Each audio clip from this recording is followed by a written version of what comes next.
Big Ten Plus 4 is a member of Odd Pods Media and ASAP All Sports All Plays Network.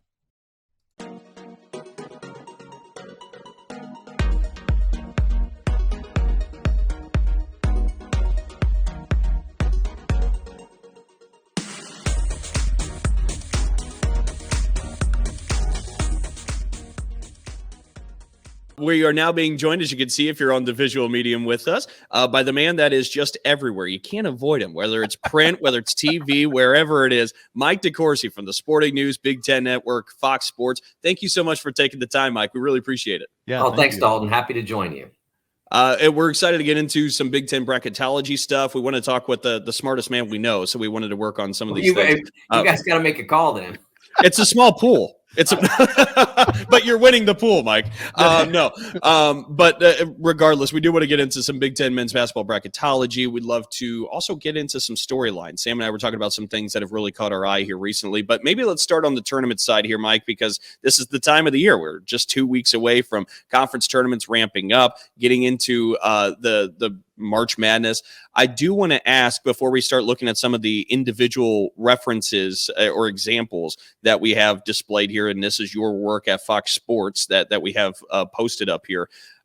Recently, just this past weekend, the NCAA Tournament Selection Committee previewed what the top 16 seeds would be.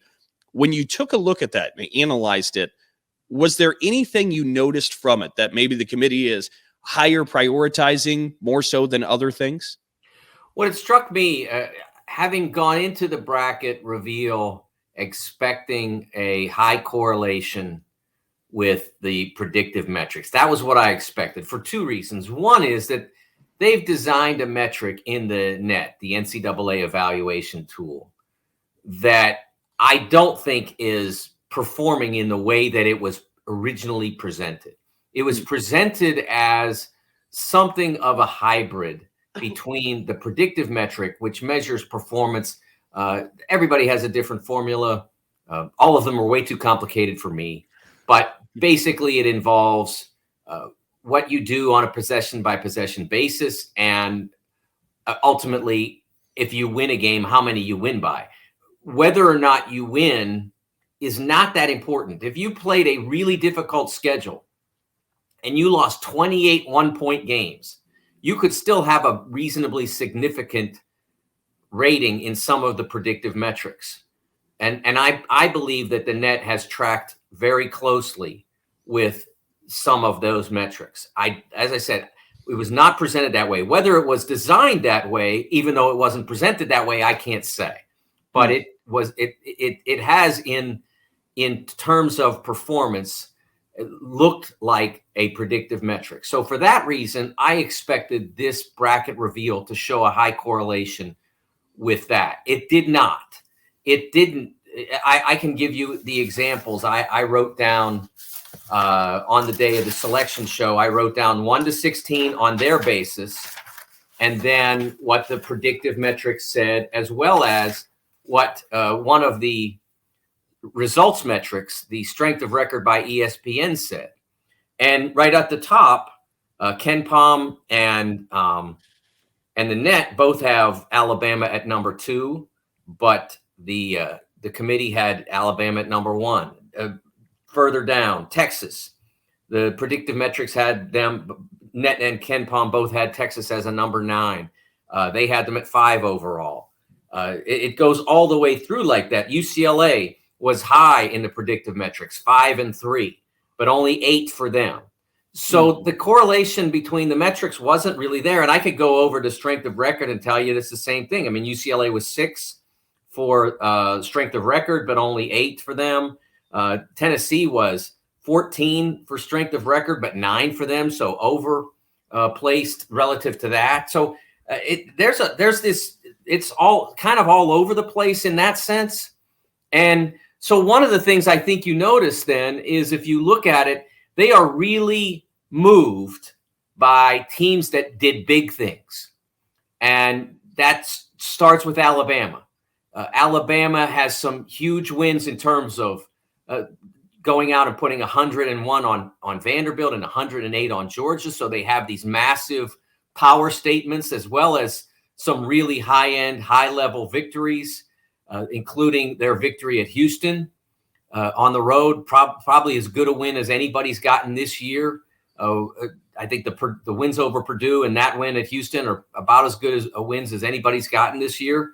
So I think that that's part of it. And then you look at as well a team like Arizona, which has three to four losses that are really difficult to explain. The Washington State home loss, the road loss to Stanford.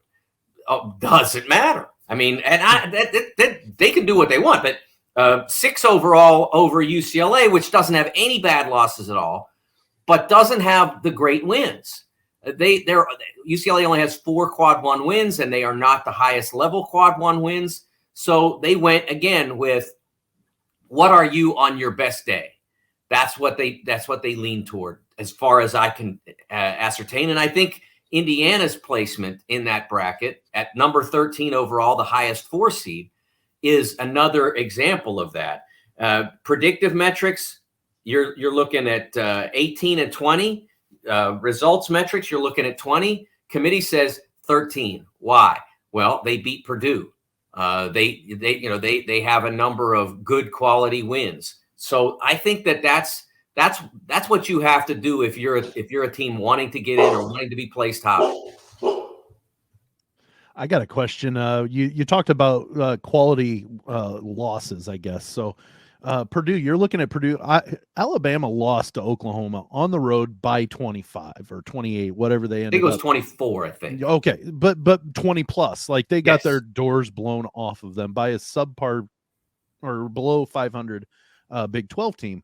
Purdue's got 4 losses, and they're all against teams that have done good things. Rutgers is playing very well. Northwestern is playing out of their ever-loving mind right now, and then you have IU, and I'm blanking. Maybe they've lost 4, haven't they? Yeah, they have lost 4. Maryland. All 4 of those are good quality losses. Does that mean that Purdue is one? I mean, does that weigh better for them in your mind and the metrics, or just your mind? Well, it certainly weighs better in my mind. I don't think the metrics are surprising on Purdue for the reasons that you mentioned. One of the interesting things about Purdue, you talked about Alabama. That loss to Oklahoma, while an embarrassment, frankly. I mean, lose to Oklahoma on the road, not great, but they're still they're a team that just isn't good enough for their league. It's not that they're a bad team; they just aren't good enough for their league. If they were in the Big Ten, they would have a better record. And the Big Ten is the second best league, but there aren't any places to hide in the Big 12, and Oklahoma needs those places to get wins. Right. You can't find them. So it's not the worst loss ever, but the margin, because it was even worse at many points than 24. That was 30 plus a couple of times. That margin was over 30. They had to rally to get it to 24. But that's not their only double-digit loss. At one point, prior to the Maryland game, and so the prior to the Maryland game, so that was, which I believe was an 8-point loss. They had lost their first 3 losses were by a combined 9 points, and Alabama's 3 losses were by a combined 42. And so I thought, to me, there's no question at that point that Purdue's still the number 1 overall. I still think you can make a very strong case for Purdue as the number 1 overall.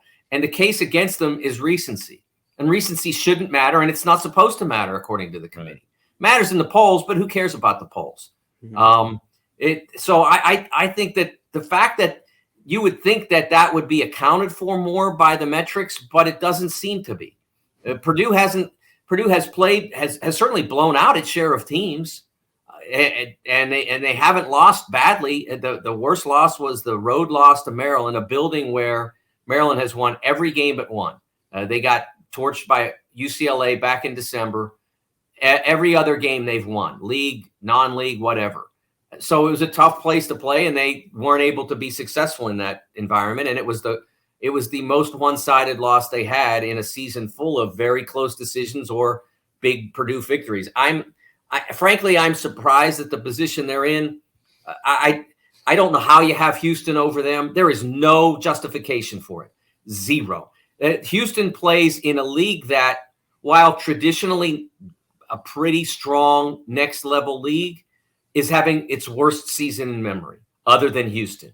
Memphis has played pretty good basketball. Houston beat them on Sunday. That's the first real challenge they should have faced in that league. They did lose a game at home to Temple. They have been tested on occasion by some teams, but it's not a capable league. And they played in non-conference 3 difficult games. They played St. Mary's, they played Virginia, and they played Alabama at home. They lost one of the 3 tough non-conference games they played. So why are they on top of the bracket? Well, people think they're good. Why do they think they're good? Because they don't lose, and because they have a lot of players who have been to the Final Four and Elite Eight. That's why. Is that a good enough reason? I don't know. I certainly it's not a good enough reason to have them in line ahead of Purdue and Kansas. Give them a number 1 seed, okay, because there's not really anybody else. But a 1 seed at a higher level than those 2 teams that are out there playing in the 2 best leagues in the country and winning those leagues and performing at a high level, I can't find a defense for that. Again, we're talking here with Mike DeCourcy of Fox Sports, Big Ten Network, Sporting News. Mike, as we take a look at your work here at Fox Sports in the bracketology, and we've been talking a lot about the higher seeds so far. If we take a look more close to the bubble, there's 2 Big Ten teams there in that line for first 4 out.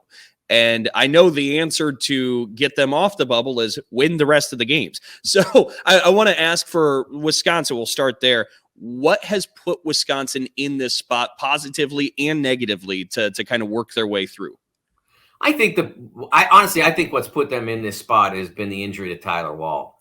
Before Tyler gets hurt, they're an NCAA tournament quality team by a fair margin. And the injury has removed him from the lineup, and they did not perform well without him. And then in his return, he has not been Tyler Wall. He's been the guy wearing Tyler Wall's jersey, and on occasion you might see a flash of what he's capable of, but he's not been the player who was basically a first-team all-conference level performer, one of the 6 or 7 best players in the league at the point where he became injured. So I think that's what's put them in that situation. What's put Penn State in this situation is simply off-season. They didn't get a big guy, and that's, sometimes these seasons are, I don't want to say lost, because I think they've still had a good year, but sometimes these seasons are missed the mark during the offseason. As a result of not having a big guy, they are very perimeter dependent. They have a hard time defending their basket, and that's why you see them lose games that maybe they could win. Late in games, I don't think they've always been as dependent on Jalen Pickett as they should be. I've seen games where I'm trying to remember. It was a week ago or so where the ball just didn't find him at the end of games in crunch time, and we're talking about must-win games for them, and it just didn't get to him when it needed to. And I think subsequent to that, after that happened, again, I'd have to look at their schedule to remember exactly which game that was. But as a result of that happening, you saw the immediate escalation in his production, because it was like, okay, we're not doing this anymore. If we're going out with Jalen Pickett having the ball in his hands on every possession. So he goes out and he scores 30 plus, and it's like, no, that's not enough. Let's go score 40 plus. So I think the game I'm referring to was the Wisconsin home win back in midweek in February 8th. That's the one that it went to overtime, and the ball never got to Pickett's hands when it needed to. And as I said, since then we're going to ride him. And I think that's the way to go. Offensively, they're one of the best teams in the country. They're top 20 in offensive efficiency. Defensively, they're 130th. It all goes back to not having size to protect the rim and to give your defense stability. If John Harrah could have found another year, they'd be one of the better teams in the league. I mean, legit one of the best teams in the league if they had John Harrah or somebody like him. It's fascinating stuff. I do want to talk a little basketball with you here, Mike, but Sam, I want to give you the opportunity. Do you have any more bracketology questions? I wanted to talk about Northwestern, but I think we can talk about that at basketball portion of it. That's what I was exactly going to start with. Okay. So let's go ahead and hit that last break, and we'll be right back. All right. I was going to say, and that's the break, Mike. So we're back. Yeah. So this is the fourth quarter. But we'll talk a little basketball here, and much to what Sam just said, Northwestern's the story right now. I mean, given the context heading into the year, a lot of people thought this might be it for Chris Collinson. He was maybe on the way out the door. They lose Pete Nance. They lose Ryan Young to a couple of ACC rivals. And for them to be where they are right now, how do you explain the resurgence for Northwestern? Well, it starts with Chris Collins being a very good basketball coach. He is. Getting the right mix of players there has been a challenge over the seasons. And so they had the right mix in 2017, and they should have had the right mix in 2018. I don't think that offseason between 17 and 18 went very well. I don't think anybody really locked down in the way that they needed to so that they could push it forward. Okay, we got to the top of the mountain. Well, there's another peak. So we got to keep climbing. I think a lot of guys in that environment got to the top of the mountain, planted the flag, and sat down for a few minutes. And unfortunately, this game doesn't allow that. So that's where they were, but he's still the coach that got him there. After not a century, because we've only had the tournament since 39, but after 75 to 80 years of not being able to do that, he gets them there. And so they needed to recalibrate and rebuild. And this is not going to be a program, that's likely to make, 3 and 4 years, 4 and 4 years. Michigan State makes 4 and 4 years. Most of the programs, the better programs in the league, are going to make at least 3. They're going to be a program that if it's ideal, they're going to be competitive year 1, highly competitive year 2, NCAA tournament possible year 3, NCAA tournament for sure year 4. That's how that program would be optimal, because it's not easy, because you need to build, and because it's not easy at Northwestern to bring in a lot of transfers. You can bring some, certainly, but you can't bring in a ton. So I think that's part one. And part two is that in doing that, in trying to go through that cycle that I talked about, you have a player like Boo Buie, who in year 1 showed talent, but made a lot of mistakes. And in year 2 showed talent, but made a lot of mistakes. And in year 3 showed talent, but made a lot of mistakes. And so those escalations that I talked about didn't really happen. They were in games, but they didn't win because in large part because the player who was in charge of the ball would make difficult decisions down the stretch. I can't explain how that guy who had that track record, and you can go back and look at the game film of those first 3 seasons if you want. I mean, if you're so inclined to challenge my assertion, you can go back and look at the game film of some of their close losses, final 3 minutes, and you can see what I'm talking about. That player now is dominant at the end of games. It's staggering. I've been covering college basketball on a regular basis since 1987. That's been my primary job since 87. And I've been covering it for the Big Ten Network since 2010. In the entire time at Big Ten, for sure, I have never seen a player grow like this and do it as rapidly as he has in that final year. That transformation has been magical. In the end of games, he dominates. He doesn't make bad decisions. He makes great decisions. He does things that he can get done. And that are tough to do sometimes. Not an ordinary player can do it, but he knows that he can do it. It's not like if you watch the end of Xavier last night against Villanova. Xavier's down a point, has the ball, plenty of time, 12 seconds-ish, 11 seconds or so to get a shot, to win the game, or certainly to put themselves ahead by a point with a little bit of time left. And Sule Boom, who had been having a great first 2/3 of the season, goes down the left side of the lane, not his strong side, goes into 3 defenders and tries basically to throw the ball over his head. You're not winning games like that. And that's not what Boo does now. I don't think Boo ever pulled one quite like that, but there were rough decisions over the seasons. But now he gets in that situation. If he's in that situation, he's making the exact right play and the exact right move. Now it's not always going to come off. Nobody bats 1,000 in those circumstances. but it's coming off more often than not. And that's the biggest reason why they have transformed from a team that was, I think they went 6-14 a year ago and was probably in at least half of the games they lost, but didn't quite get over the hump. I actually did have a question that kind of pulls back to the tournament, so I apologize. But teams like IU and Maryland, they have a distinct home advantage, and they beat teams convincingly or beat really good teams while they're at home. Yep. But they go on the road and they play and they get beat by teams that they absolutely should not come close to be competitive with. Is that going to rear its ugly head come March when they get to a tournament game?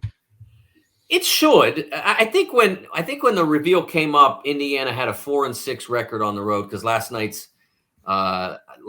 loss against Michigan State should have been their 7th road loss.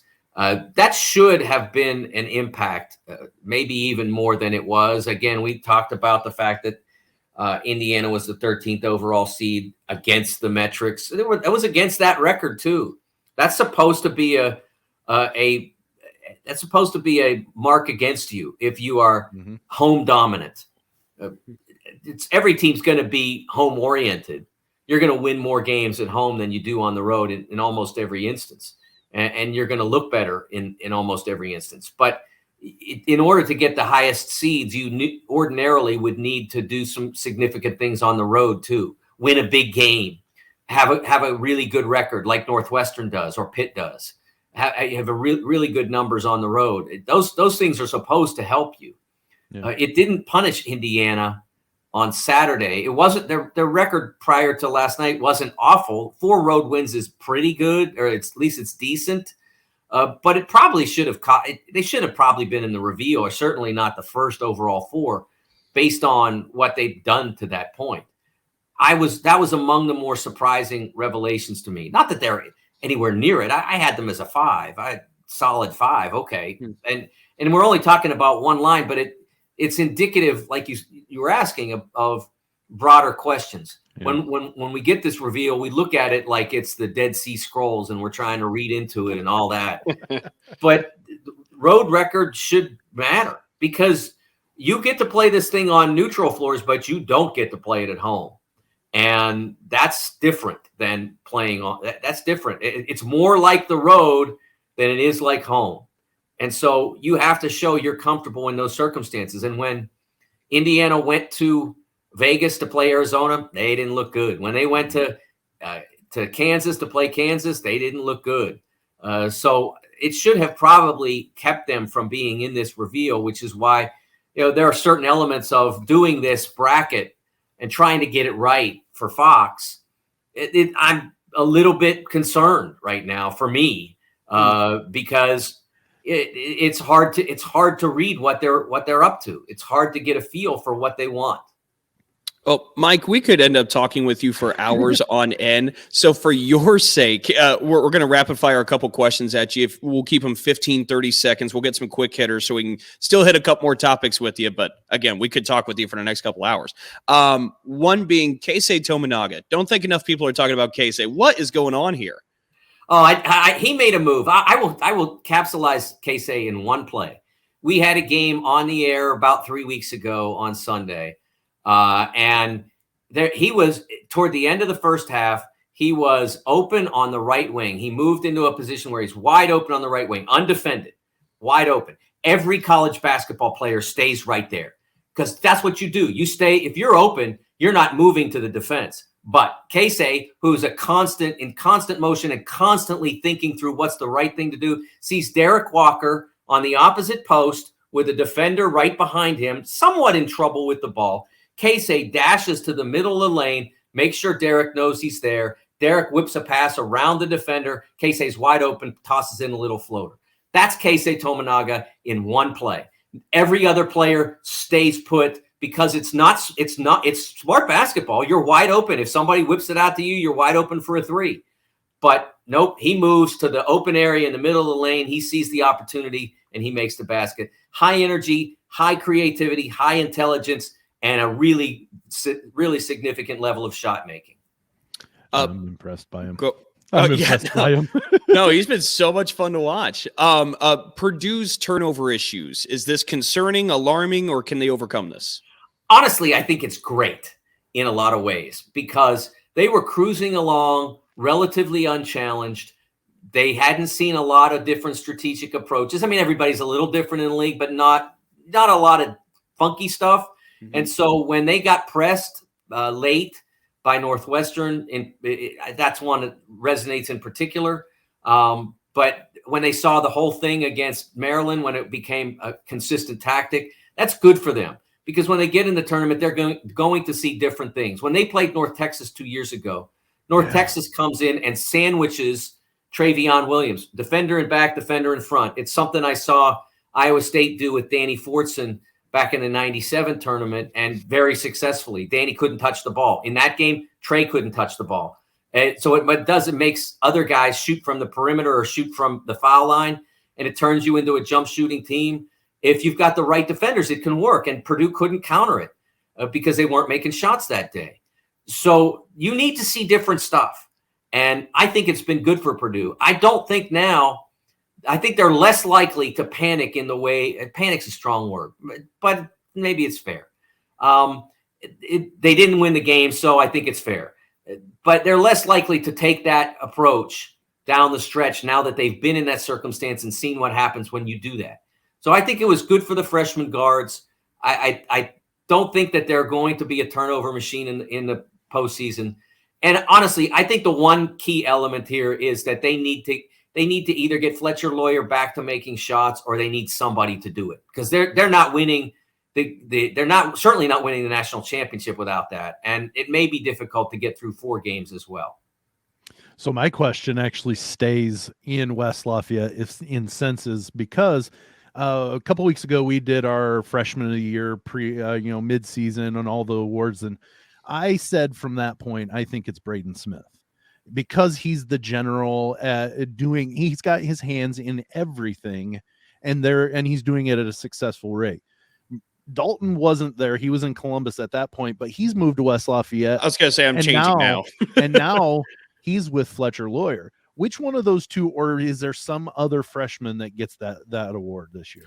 I've been on Braden Smith for a while, even when Bryce was playing well and they weren't on a 13-game losing streak or whatever the number is now. Right. I was on Braden very early because of his command of the offense, his audacity, his ability to make shots under pressure. I think he's been the more consistent player. Honestly, the best thing that could happen to Purdue at this point is for Fletcher to start to make it a conversation again.